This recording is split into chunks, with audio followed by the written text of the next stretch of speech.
In the winter of 1938, as Francisco Franco's forces swept through the mountains of Asturias, Spain, a young American war correspondent named Thomas McKinnon stumbled upon something that would haunt him for the rest of his life.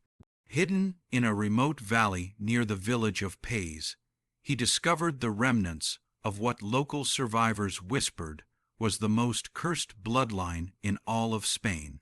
Three sisters, Elena Magdalena and Esperanza Calderon, had shared not just a home, but a single husband, deliberately creating what medical experts would later call the most genetically isolated family tree in documented European history. For over 80 years, McKinnon's sealed reports have remained buried in the State Department archives in Washington, D.C., alongside testimonies too disturbing for public consumption. What happened in that forgotten corner of Asturias between 1895 and 1938 challenges everything we thought we knew about family survival and the horrifying lengths people will go to preserve what they believe is their pure bloodline. Before we continue with the story of the CALDERÓN sisters and the terrible discovery that changed one American journalist's life forever, if you're fascinated by dark historical mysteries like this one, make sure to subscribe to our channel and hit that notification bell. We uncover the most chilling forgotten stories from around the world that somehow connect back to American history, and tell us in the comments, what state are you listening from? We love hearing from our community of mystery enthusiasts who help us bring these buried tales to light, especially those with Spanish or European ancestry, who might recognize elements of these old-world secrets. The mountains of eastern Aureus had always been a place where the outside world seemed to forget to look. Even as Spain tore itself apart in the brutal civil war of 1936-1939, the remote valleys near the Picos de Europa remained largely untouched by the conflict raging across the rest of the country. It was here in the isolated hamlet of Pang that the Calderon family had made their home for nearly 3 centuries, arriving originally from the Basque territories in the 1640s as cattle herders and stonemasons. By 1895, the family had dwindled to just one man, Don Aurelio Calderon, and his 3 daughters, Elena, the eldest at 22, Magdalena, 20, and Esperanza, barely 18. Their mother, Compton, had died in childbirth with what would have been a 4th daughter, leaving Aurelio to raise the girls in complete isolation from the handful of other families scattered throughout the valley.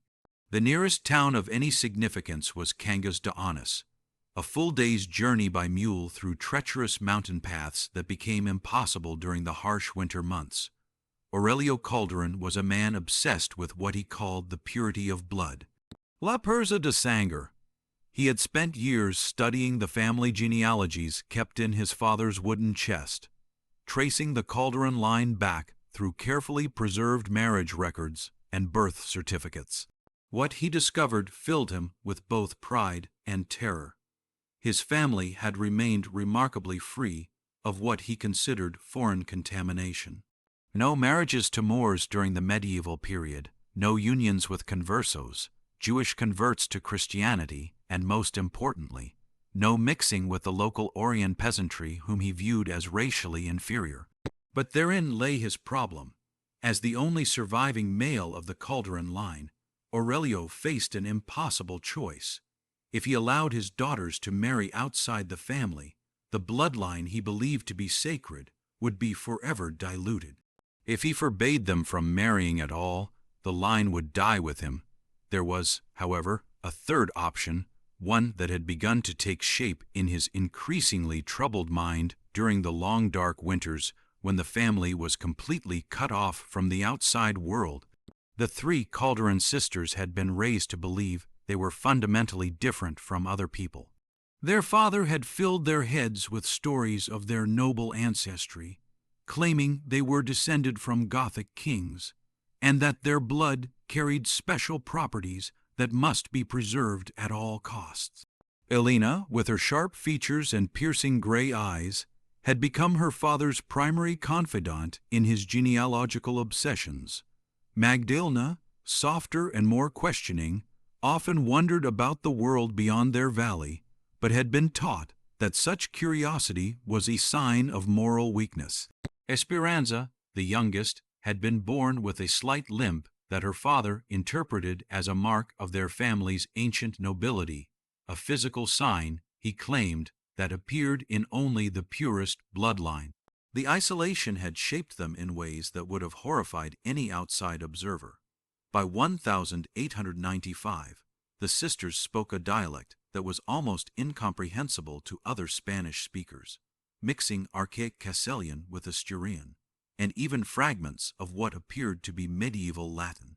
They wore clothing styles that had been out of fashion for decades, hand-sewn from patterns that had been passed down through generations. Most disturbing of all, they had developed a relationship with each other and their father that blurred every normal boundary of family life. As winter approached in 1895, Aurelio Calderon made a decision that would echo through the decades and eventually reach the ears of a young American journalist 4 decades later. He called his daughters together in the main room of their stone farmhouse and presented them with what he called a sacred duty. He had found, he told them, the perfect solution to preserve their bloodline while ensuring its continuation. The sisters would share a single husband, a distant cousin named Rodrigo Calderon, whom he had located in a village near Santander.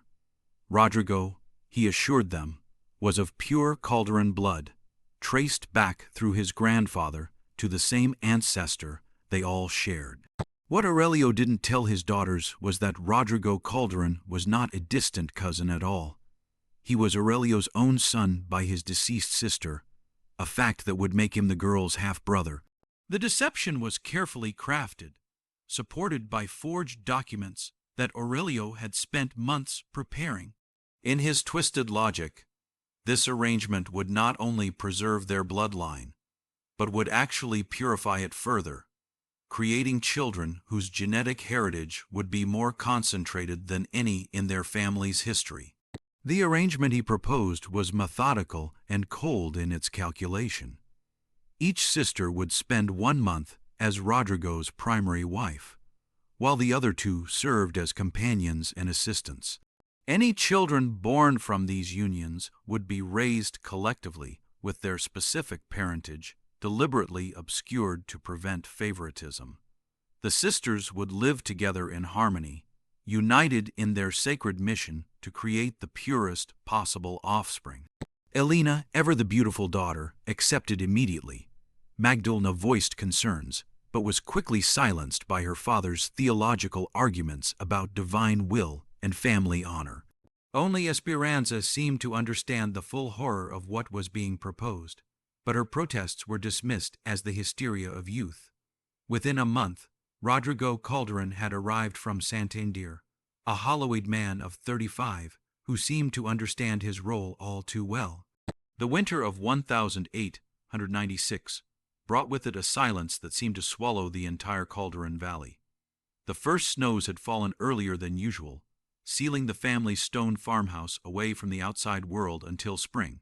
It was during these months of complete isolation that the true nature of Aurelio's plan began to reveal itself, and what had seemed merely disturbing evolved into something far more sinister. Rodrigo Calderon had arrived in November, just as the mountain passes were becoming treacherous. He was a man marked by hardship, his face weathered beyond his years, and his hands bearing the calluses of someone who had known manual labor since childhood.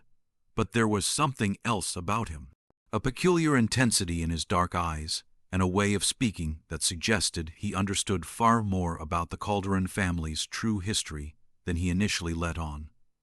The arrangement began exactly as Aurelio had planned. Elena, as the eldest, was given the first month to establish herself as Rodrigo's primary wife.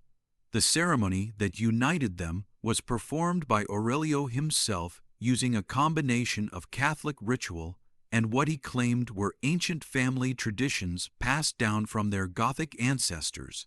There were no outside witnesses, no civil registration, no connection to the church in Kangask Dion. It was in every legal sense not a marriage at all, but rather a carefully orchestrated breeding arrangement disguised as religious duty. What happened during that first month would haunt the valley for decades to come.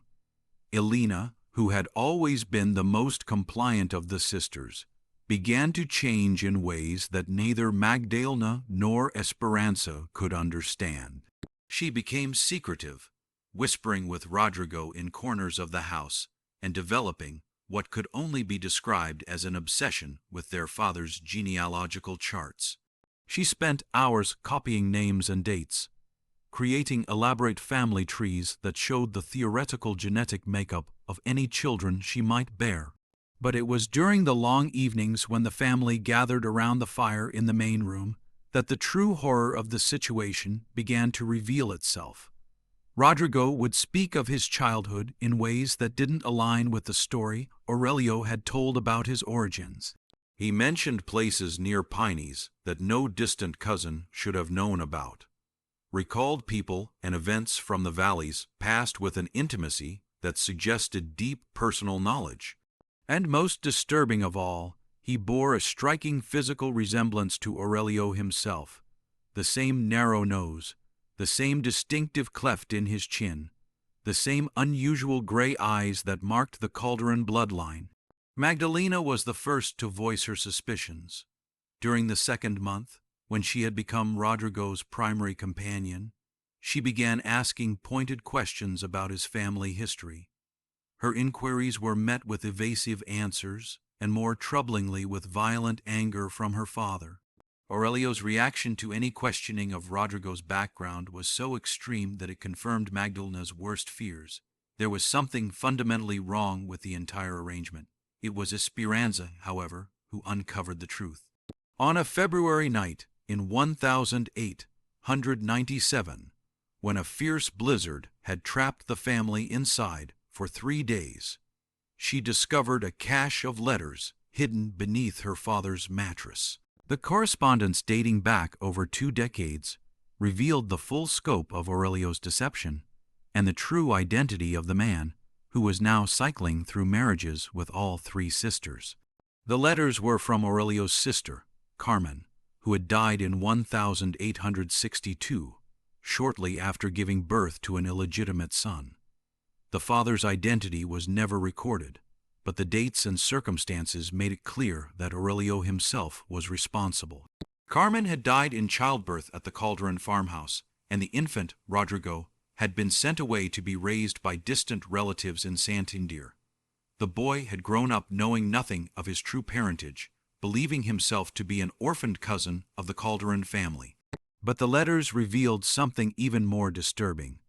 Aurelio had been corresponding with Rodrigo for over 5 years, gradually revealing selected portions of the family history, while carefully concealing the true nature of their relationship. He had convinced the young man that he was a distant cousin with an obligation to help preserve the family bloodline, never mentioning that such preservation would involve marrying and impregnating his own half-sisters. The psychological impact of this discovery on Esperanza was immediate and devastating. She confronted her father that very night, demanding an explanation for what she correctly identified as not just incest, but a form of generational abuse that had been decades in the planning. Aurelio's response was calm, methodical, and utterly chilling in its logic. He explained that the traditional definitions of family relationships were irrelevant when dealing with bloodlines as pure and ancient as theirs. The normal taboos, he claimed, applied only to common people who had already diluted their genetic heritage through generations of careless breeding. For families like the Calderons, who had maintained their purity across centuries, different rules applied. What others might call incest, he termed genetic refinement. What they might call abuse, he called sacred duty. Moreover, he argued, the results would speak for themselves. The children born from these unions would possess qualities that no ordinary breeding could produce: intelligence, beauty, and spiritual gifts that came only from the careful concentration of superior bloodlines. They would be, in his words, the perfection that God intended before sin introduced chaos into the natural order. Esperanza's horror at these revelations was matched only by her growing realization that there was no escape from the situation. The winter had made leaving impossible, but even when spring arrived, where could she go? She had no money, no connections to the outside world, and no understanding of how to survive beyond the valley that had been her entire universe. More importantly, both Elena and Magdalena were already showing signs of pregnancy, binding them permanently to the nightmare that Aurelio had created. As the snows finally began to melt in March of 1897, Esperanza made a decision that would haunt the Calderon family for the next 4 decades. Rather than flee or continue to fight against the arrangement, she would stay and document everything. She began keeping a detailed record of daily life in the household, the development of her sister's pregnancies, and most importantly, the gradual changes in behavior and appearance that began to manifest in the children who would soon be born. The first generation of Calderon children arrived in the autumn of 1897, and with them came confirmation of Esperanza's worst fears about the consequences of her father's genetic experiments. Elena gave birth to twins, a boy and a girl she named Alonso and Concepcion, while Magdalena delivered a single daughter whom she called Karam after the aunt none of them had ever known existed. The births themselves were difficult, requiring Aurelio to serve as midwife since no outside medical help was available during the early snow season. From their earliest days, the children displayed characteristics that marked them as different from any offspring that might have resulted from normal unions. All 3 were born with the distinctive gray eyes that had become the hallmark of the Calderon bloodline, but their physical features showed signs of what Esperanza recognized as the inevitable consequences of concentrated breeding. Alfonso had a pronounced underbite that made speech difficult, while Concepcion's fingers were webbed between the knuckles in a way that suggested mental abnormalities. Carmen appeared the most normal of the 3, but as she grew, it became clear that her hearing was severely limited, forcing the family to communicate with her through an elaborate system of hand signals. More disturbing than the physical abnormalities, however, were the behavioral traits that emerged as the children developed. By age 3, all 3 displayed an unusual preoccupation with family relationships, asking questions about parentage and bloodlines that seemed far beyond their years. They showed no interest in games or activities typical of young children, instead spending hours studying the genealogical charts that covered the walls of the farmhouse. Most unnervingly, they seemed to understand instinctively that they were part of something secret and important, displaying a level of discretion about family matters that was both remarkable and deeply unsettling. The children's development coincided with significant changes in the adult household structure. By 1900, the original arrangement of rotating marriages had evolved into something far more complex and disturbing. Elena, Magdalena, and Esperanza had all borne additional children, a total of 8 offspring by 1905. But the question of specific parentage had become deliberately obscured. Rodrigo continued to cycle through relationships with all 3 sisters, but now the older children were beginning to participate in family planning discussions, offering opinions about genetic combinations and bloodline preservation that chilled Esperanza to her core. The isolation that had originally enabled Aurelio's plan now became essential to its continuation. The growing family could not risk discovery by outside authorities who would inevitably view their arrangement as criminal. This meant that the children received no formal education, no medical care, and no exposure to normal social relationships. They learned to read and write from family documents, studied mathematics through genealogical calculations, and developed their understanding of the world entirely through their grandfather's lectures on blood purity and genetic superiority. As the first decade of the new century progressed, Aurelio's health began to decline, and with it came an increasing urgency to establish the second generation of his breeding program.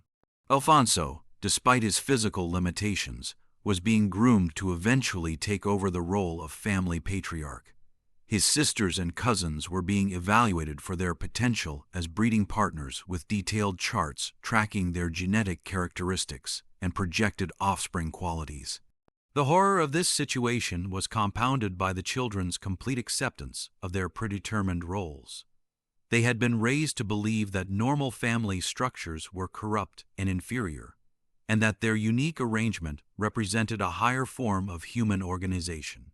When Alonso reached puberty in 1910, he began expressing enthusiasm for the day when he would be able to contribute to the family's genetic mission, viewing his future relationships with his sisters and cousins not as abuse, but as sacred responsibility. It was during this period that Esperanza began to plan her escape, not for herself. She recognized that she was now too deeply implicated in the family's crimes to ever find redemption, but for any potential rescue of the younger children who might still be saved from the cycle of abuse. Her documentation of family life had grown into a comprehensive record of 3 generations of systematic incest, genetic manipulation, and psychological conditioning that she hoped might someday serve as evidence for authorities who could intervene. But Esperanza's plans for intervention were complicated by the political upheaval that was beginning to affect even their remote corner of Aureus. The social tensions that would eventually explode into civil war were already visible in the late 1910s, with increasing government instability and reduced administrative oversight in rural areas. The chaos that was brewing across Spain would actually provide additional cover for the Calderon family's activities, allowing them to continue their genetic experiments without fear of discovery. By 1920, the second generation had begun reproducing, with Alonso fathering children by both his sister Compton and his cousin Carmen. The resulting offspring displayed even more pronounced abnormalities than their parents, including several children born with severe developmental delays and physical deformities that made survival difficult in their primitive conditions. Yet rather than viewing these outcomes as evidence of the failure of his plan, Aurelio, now in his 70s, but still mentally sharp, interpreted them as necessary steps in the purification process, claiming that the weak children were simply the genetic chaff that had to be eliminated before perfection could be achieved. The family had also developed elaborate justifications for the high infant mortality rate that plagued their breeding program. Children who died young were said to have been called back to God because their genetic mission was complete. Those who survived were viewed as having been specially chosen to carry the bloodline forward. This theological framework helped the adults cope with the reality that roughly half of the children born into the family died before reaching adulthood, usually from complications related to genetic disorders or the primitive medical care available in their isolated compound. As the 1920s progressed, the Calderon family had grown into a small community of nearly 30 individuals, all descended from the original 3 sisters and their shared husband. The farmhouse had been expanded multiple times to accommodate the growing population, but the basic structure of life remained unchanged: careful genetic planning, systematic intermarriage, and complete isolation from the outside world. They had created, in essence, their own closed society with its own rules, values, and understanding of human relationships that bore no resemblance to normal civilization. The autumn of 1930 brought with it changes that would ultimately lead to the family's discovery 8 years later. Spain was entering a period of political instability that would culminate in the Second Republic and eventually civil war. But for the Calderon family, the immediate concern was more personal. Aurelio's death at age 85 had left them without their founding patriarch and genetic strategist. Alonso, now 33 and bearing the physical marks of concentrated inbreeding, premature balding, a severe tremor in his hands, and teeth that had never properly formed, had assumed leadership of the family's breeding program. But his intellectual capacity, limited by mental delays, made him ill-equipped to manage the complex genealogical calculations that his grandfather had used to guide mating decisions. The responsibility fell instead to his sister, Conchian, who had inherited not only Aurelio's obsession with genetic purity, but also his calculating intelligence and ruthless pragmatism. Under Conchian's leadership, the family's practices became even more systematic and disturbing. She established what she called breeding schedules, determining which family members would reproduce, with whom, based on detailed analysis of previous offspring quality and genetic combinations that had not yet been attempted. She also instituted regular genetic assessments of all family members, measuring physical characteristics, testing mental capabilities, and evaluating what she termed bloodline indicators to optimize future breeding decisions. The third generation of Calderon children, now numbering over 20 individuals, displayed the cumulative effects of 40 years of deliberate inbreeding. Physical deformities had become so common that the family had developed specialized techniques for caring for children born with cleft palates, club feet, and various forms of skeletal malformation. Mental disabilities ranged from mild learning difficulties to severe developmental delays that left some family members unable to care for themselves. Yet, these outcomes were still viewed as acceptable casualties in the pursuit of genetic perfection. More disturbing than the physical and mental abnormalities, however, was the psychological conditioning that had shaped the third generation's understanding of normal human relationships. Children who had been raised from birth to view their siblings, cousins, aunts, and uncles as potential breeding partners displayed a complete absence of natural incest tabos. They spoke casually about family planning decisions, evaluated their relatives' genetic qualities with clinical detachment, and accepted their predetermined roles in the breeding program with enthusiasm that would have horrified any outside observer. The family's isolation had also produced cultural changes that set them apart from mainstream Spanish society in fundamental ways. Their language had evolved into a dialect that incorporated technical genetic terminology with archaic religious concepts, creating a vocabulary that was virtually incomprehensible to outsiders. Their clothing, still handmade according to patterns from the 1890s, marked them immediately as belonging to some earlier era.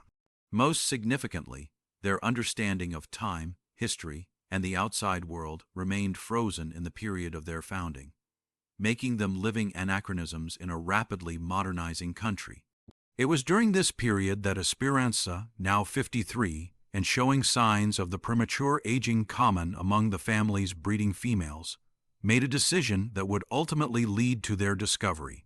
She had spent decades documenting the family's activities in journals, hidden throughout the farmhouse compound. But she now recognized that her records would be meaningless unless they somehow reached outside authorities.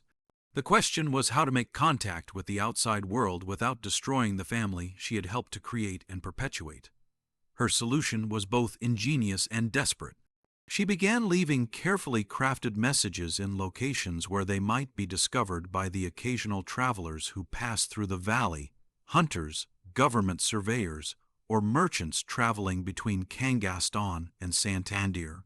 These messages were written in standard Spanish rather than the family's evolved dialect, and they contained just enough information to intrigue potential readers without revealing the full scope of the Calderon family's activities.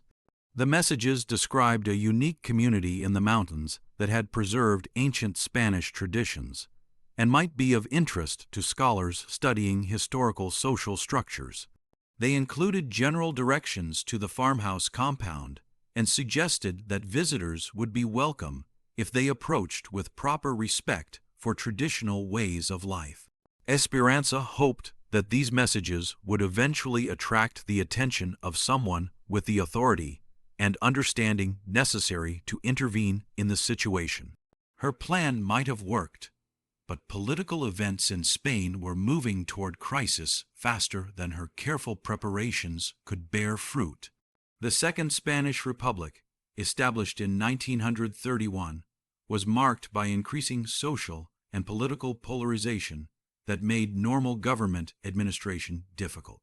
Even in accessible areas in remote regions like the Calderón Valley, administrative oversight became virtually non-existent as officials focused on more pressing national concerns.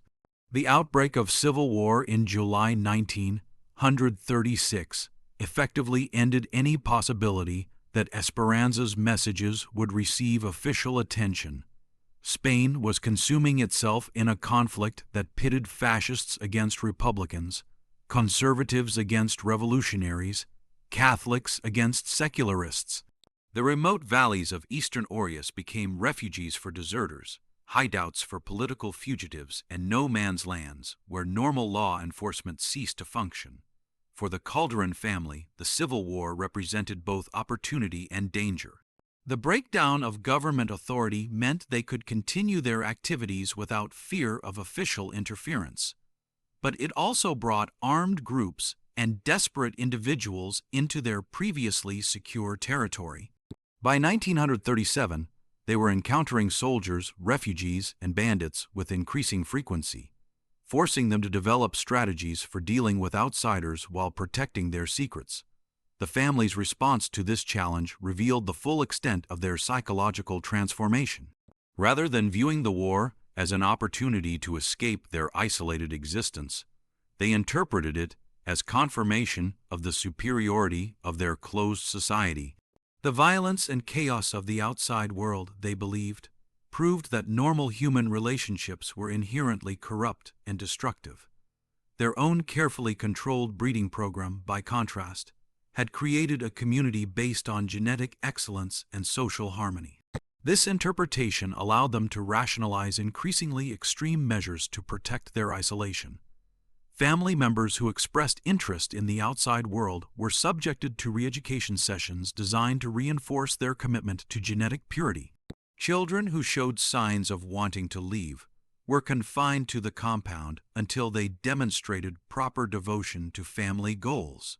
Most disturbing of all, the few outsiders who accidentally discovered their location were either recruited into the family structure or eliminated as threats to their genetic mission. The winter of 1937-1938 brought with it a series of events that would ultimately lead to the discovery that changed Thomas McKinnon's life forever. The Civil War was entering its final phase, with Franco's nationalist forces gaining ground throughout northern Spain. Asturias, a Republican stronghold, was experiencing the brutal suppression that would characterize the early years of the Franco dictatorship. Government forces were conducting systematic searches of remote areas, looking for Republican fugitives, weapons caches, and evidence of political resistance. It was during one of these searches that a detachment of Guardia Civil first encountered evidence of the Calderón family's existence. In December 1937, a patrol following reports of Republican activity in the Pine Valley discovered one of Esperanza's messages tucked into the ruins of an abandoned shepherd's hut.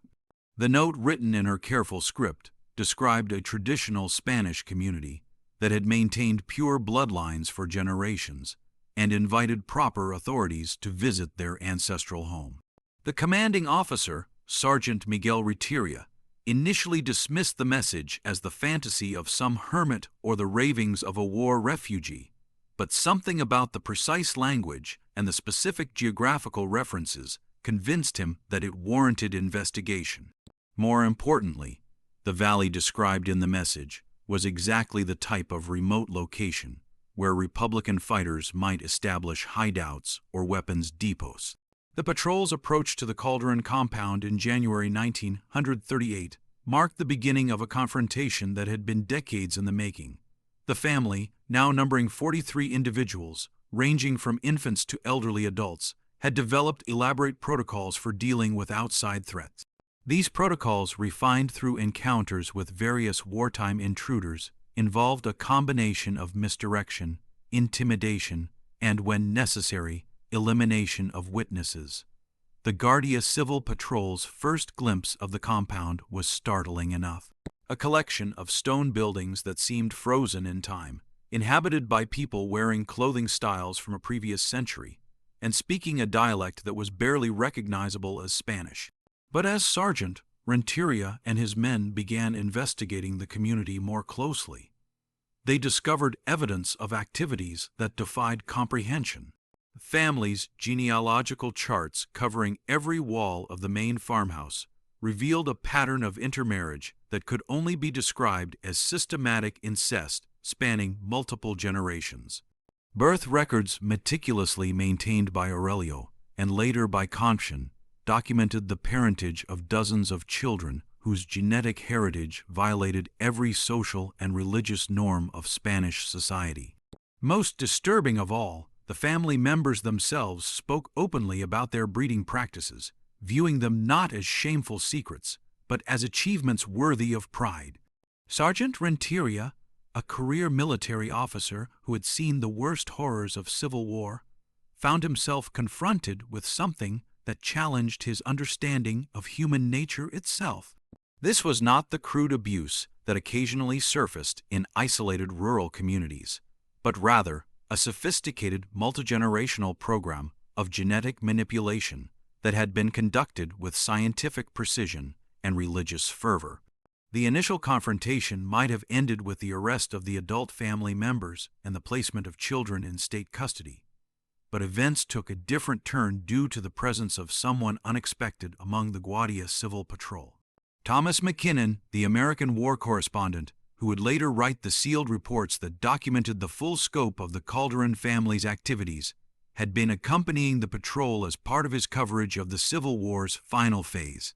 McKinnon, a 28-year-old journalist working for several American newspapers, had requested permission to observe military operations in rural Orius as background for articles about the war's impact on traditional Spanish society.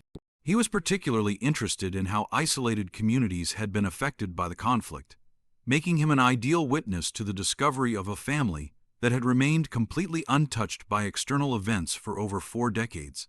McKinnon's presence changed the dynamic of the encounter in crucial ways. As an American civilian with no direct stake in Spanish political conflicts, he was able to approach the situation with an objectivity that would have been impossible for Spanish authorities. More importantly, his background as a journalist trained him to document evidence and preserve testimony in ways that would prove invaluable in understanding the full scope of what had occurred in the Calderon Valley. The American correspondent's initial reaction to the family was a combination of fascination and horror that would shape his reporting for decades to come. He recognized immediately that he was witnessing something unprecedented in modern European history. A closed society that had deliberately isolated itself from normal human civilization in pursuit of genetic goals that bordered on scientific fantasy. But McKinnon also recognized that the timing of the discovery created enormous complications for any official response. Spain was in the midst of a brutal civil war that had already claimed hundreds of thousands of lives and displaced millions more. The new Franco government was focused on political consolidation and the suppression of Republican resistance. The last thing Spanish authorities wanted to deal with was a scandal involving systematic incest in a remote mountain community. The solution that emerged from discussions between Sergeant Renteria and McKinnon reflected the pragmatic realities of wartime governance. The Calderon family would be quietly relocated to separate institutions where the children could receive proper care and education, while the adults face prosecution for their crimes. The case would be handled discreetly to avoid creating publicity that might embarrass the new government or provide propaganda material for Republican opponents. McKinnon's role in this arrangement was crucial. As an American journalist with international connections, he could ensure that the case received proper documentation and that the children's welfare was protected during the transition process. In exchange, he would agree to delay publication of his findings until Spanish authorities had completed their investigation and achieved some resolution of the situation. What none of them anticipated was that the temporary delay in publication would stretch across decades, ultimately becoming a permanent silence that would leave the Calderon family story buried in classified archives until long after all the participants were dead. Just when we thought we'd seen it all, the horror in the Paynes Valley intensifies. If this story is giving you chills, share this video with a friend who loves dark mysteries. Hit that like button to support our content, and don't forget to subscribe to never miss stories like this. Let's discover together what happens next in this tale of the most isolated bloodline in European history. The full scope of the Calderon family's genetic experiments was revealed during a week-long investigation in February 1938 that McKinnon would later describe as descending into a living nightmare that challenged everything I thought I knew about human civilization. Working alongside Spanish medical authorities who had been quietly brought in to assess the situation, the American correspondent documented evidence of systematic breeding practices that had produced results both more extensive and more disturbing than anyone had initially imagined. The medical examinations of the family members revealed patterns of genetic abnormalities that painted a clear picture of the consequences of concentrated inbreeding. Dr. Carlos Mendizabal, a geneticist from the University of Salamanca, who had been sworn to secrecy about the case, concluded that the Calderon family represented the most genetically isolated human population in documented history, with levels of genetic homozygosity that exceeded anything previously recorded in scientific literature. The physical manifestations of this genetic concentration were evident throughout the family. Nearly every member displayed some form of developmental abnormality, ranging from relatively minor issues like unusual dental formations and skeletal irregularities to severe problems including profound mental retardation, congenital deafness, and various forms of organ malformation. The infant mortality rate had been approximately 60%, with most deaths occurring within the first year of life due to complications related to genetic disorders. But the physical abnormalities, horrifying as they were, palled in comparison to the psychological impact of the family's breeding practices on survivors. The children and young adults who had reached maturity within the compound displayed a complete absence of normal social development. They had been raised to view their siblings, parents, and cousins exclusively through the lens of genetic utility, evaluating family relationships based on potential breeding outcomes rather than emotional bonds. McKinnon's interviews with family members revealed the full extent of their psychological conditioning. Conception, now the family's primary leader, spoke with clinical detachment about her role in selecting breeding pairs and monitoring pregnancy outcomes. She maintained detailed records not only of genetic combinations, but also of performance evaluations for family members, rating their contributions to the genetic improvement program with numerical scores that determined their status within the family hierarchy. The children, ranging in age from infants to young adults, demonstrated levels of indoctrination that McKinnon found almost impossible to comprehend. They spoke casually about their predetermined roles in future breeding schedules, evaluated their own siblings as potential partners with scientific objectivity, and expressed genuine enthusiasm for their participation in what they had been taught to view as a sacred mission of genetic purification. Most disturbing of all was the discovery of Esperanza's hidden journals, which provided a day-by-day account of the family's development over 4 decades. Her meticulously maintained records documented not only the breeding decisions and their outcomes, but also the psychological techniques that had been used to maintain family cohesion and prevent rebellion against the system. The journals revealed that several family members had indeed attempted to escape over the years, but they had been systematically hunted down, subjected to brutal correction processes, and either returned to compliance or eliminated as threats to family security. The escape attempts had led to the development of increasingly sophisticated control mechanisms. Family members were forbidden from traveling alone beyond the immediate compound area. Children were subjected to regular loyalty testing, designed to identify potential dissident before they could act on rebellious impulses. Most effectively, the family had developed an elaborate system of mutual surveillance with family members required to report any signs of disloyalty or desire to leave the community. These control mechanisms had been justified through a complex ideological framework that combined distorted Catholic theology with pseudoscientific theories about genetic superiority. Family members were taught that they were engaged in God's work of purifying humanity, and that any betrayal of their mission would result not only in personal damnation, but also in the corruption of the entire human species. This theological justification made resistance to the system virtually impossible for individuals who had been raised within its confines.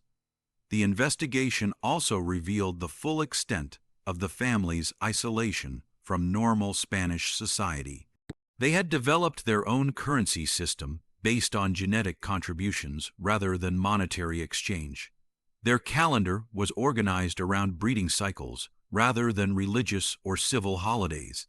Most significantly, they had created their own legal system with conception serving as judge, jury, and executioner for any violations of family genetic policies. McKinnon's most chilling discovery came when he examined the family's plans for expansion. Far from being satisfied with their current population, the leadership had developed elaborate strategies for recruiting new genetic material from outside sources. They had identified several other isolated families in the region that might be suitable for absorption into their breeding program, and they had begun making contact with these potential targets through carefully crafted deception campaigns. The recruitment strategy involved approaching isolated families during times of crisis, deaths, economic hardship, or political persecution, and offering assistance in exchange for marriage alliances. Young adults from target families would be invited to join the Calderon compound as spouses for family members, but they would not be informed about the true nature of the community until after they had been physically and psychologically trapped within the system. Several such recruitments had already been successful. McKinnon discovered evidence that at least 6 individuals from outside families had been absorbed into the Calderon genetic program over the previous decade. These recruits had been systematically isolated from their original families, subjected to intensive indoctrination processes, and eventually integrated into the breeding schedule as if they had been born into the system. The fate of those who resisted integration was documented in Esperanza's journals with clinical precision. Individuals who refused to participate in the breeding program were subjected to increasing levels of psychological and physical coercion until they either complied or were deemed irredeemable. Those in the latter category simply disappeared from the records with brief notations indicating they had been returned to God or had chosen to seek their fortune elsewhere. McKinnon's investigation revealed that the family had developed sophisticated techniques for disposing of both resistant recruits and genetically defective offspring.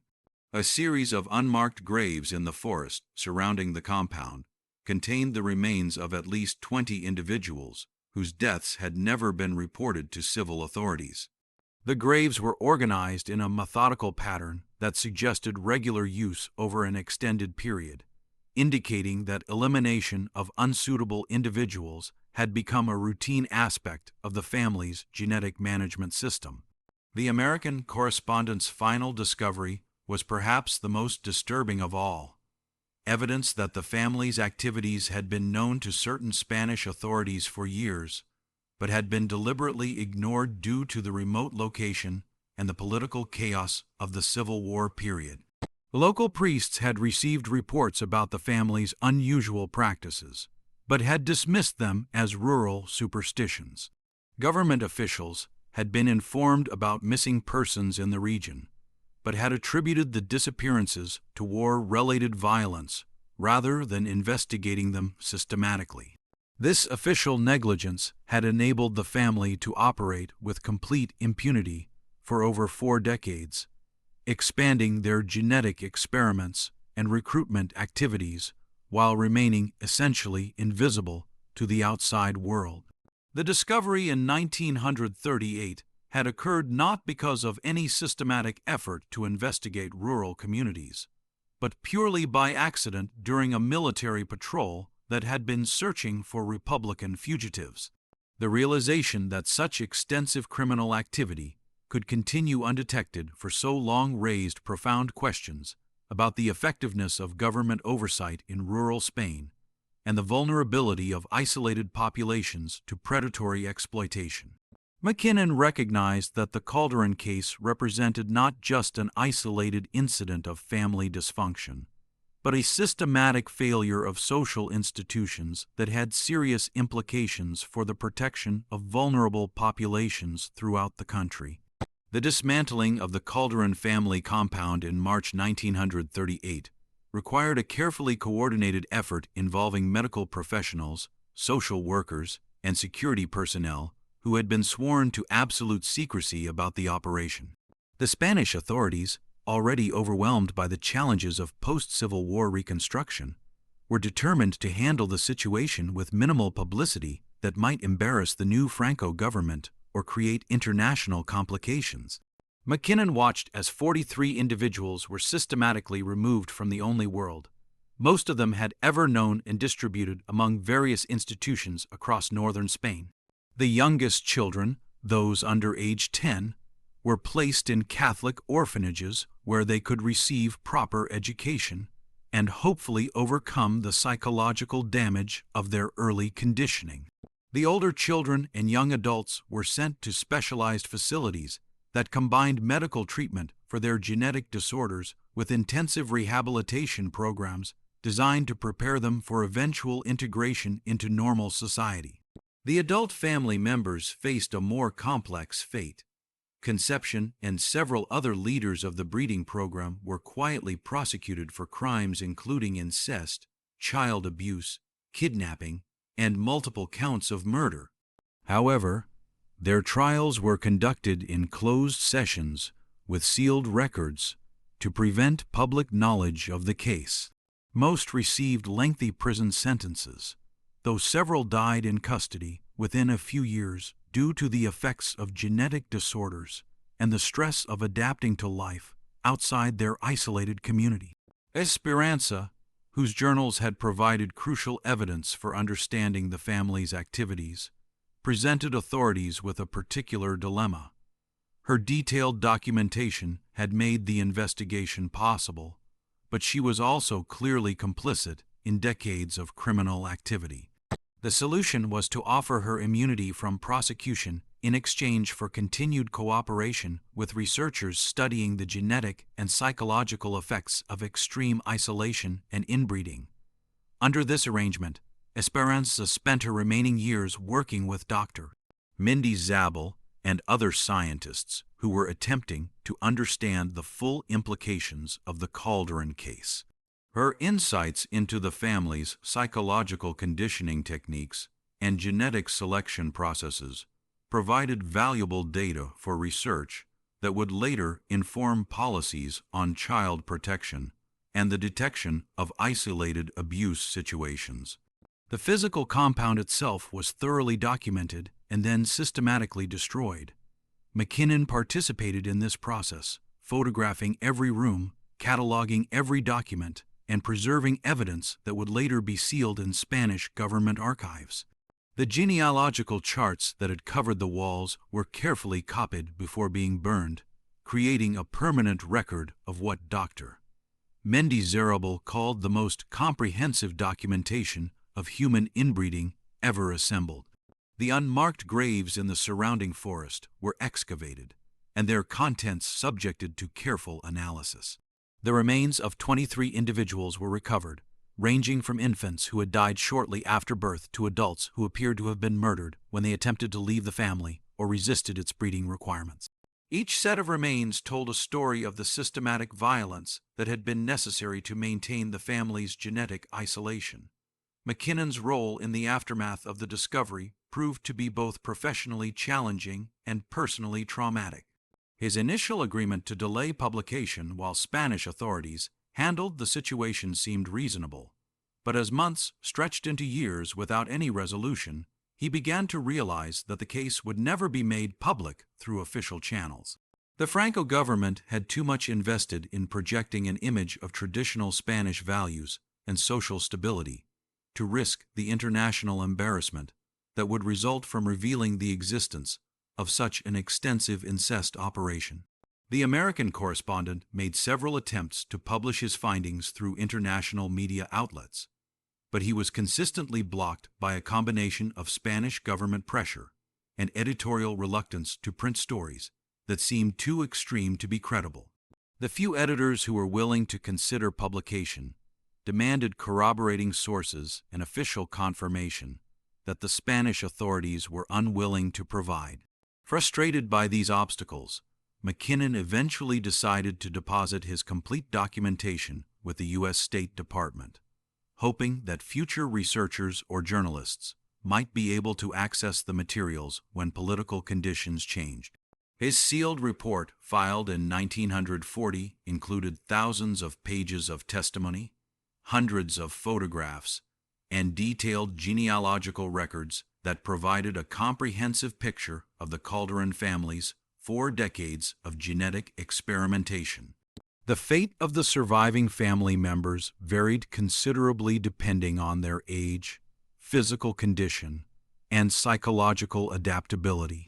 The youngest children, those who had been removed before age 5, generally succeeded in adapting to normal social environments and eventually integrated into Spanish society with little evidence of their unusual origins. Several of these children were adopted by families who were never told about their background, allowing them to grow up without the stigma of their genetic heritage. The older children and adolescents faced more significant challenges. Many suffered from physical disabilities that required ongoing medical treatment, while others displayed psychological problems that made social integration difficult or impossible. Some spent their entire lives in institutional care, never fully overcoming the conditioning they had received during their early years in the compound. Perhaps most tragically, several of the rescued family members proved unable to adapt to life in the outside world and repeatedly attempted to return to the mountains where their compound had been located. These individuals had been so thoroughly conditioned to view their isolated existence as superior to normal society that they experienced the broader world as chaotic, corrupt, and spiritually inferior. At least 3 former family members committed suicide rather than continue living in what they perceived as an alien and hostile environment. The long-term impact of the Calderon case extended far beyond the immediate fate of the family members themselves. Dr. Mendizabel's research on the genetic effects of extreme inbreeding contributed to important advances in understanding hereditary disorders and the medical consequences of genetic isolation. His work also influenced the development of screening programs designed to identify and assist other isolated communities that might be vulnerable to similar forms of systematic abuse. More broadly, the case highlighted the need for improved oversight of rural populations and better protection for individuals living in remote areas where traditional social controls might break down. The Spanish government, despite its reluctance to publicize the Calderon case, did implement new policies requiring regular visits to isolated communities by social workers and medical personnel.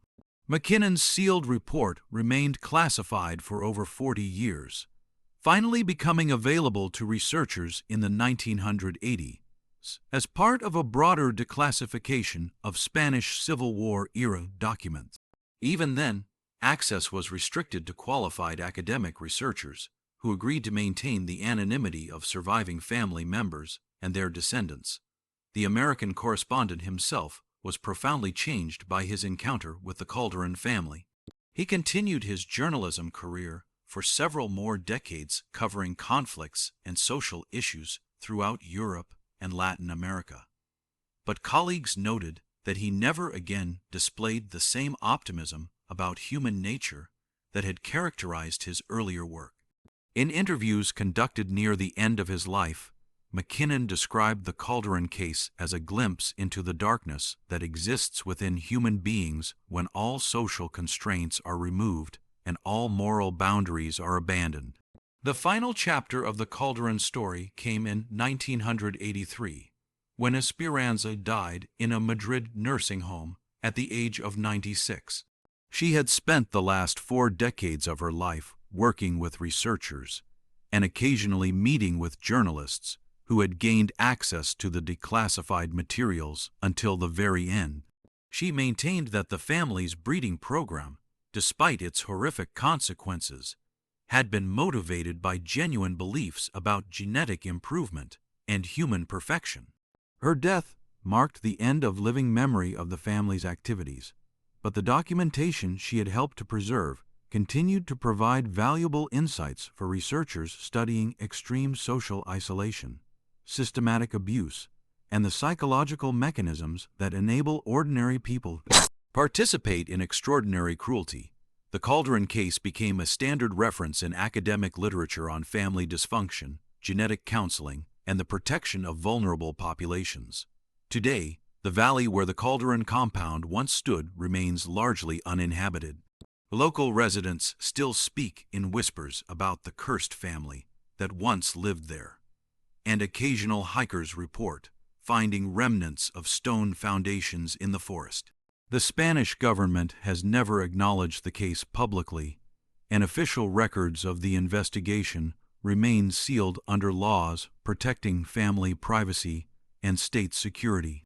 Yet the legacy of the Calderon sisters and their shared husband continues to influence our understanding of human behavior under extreme conditions.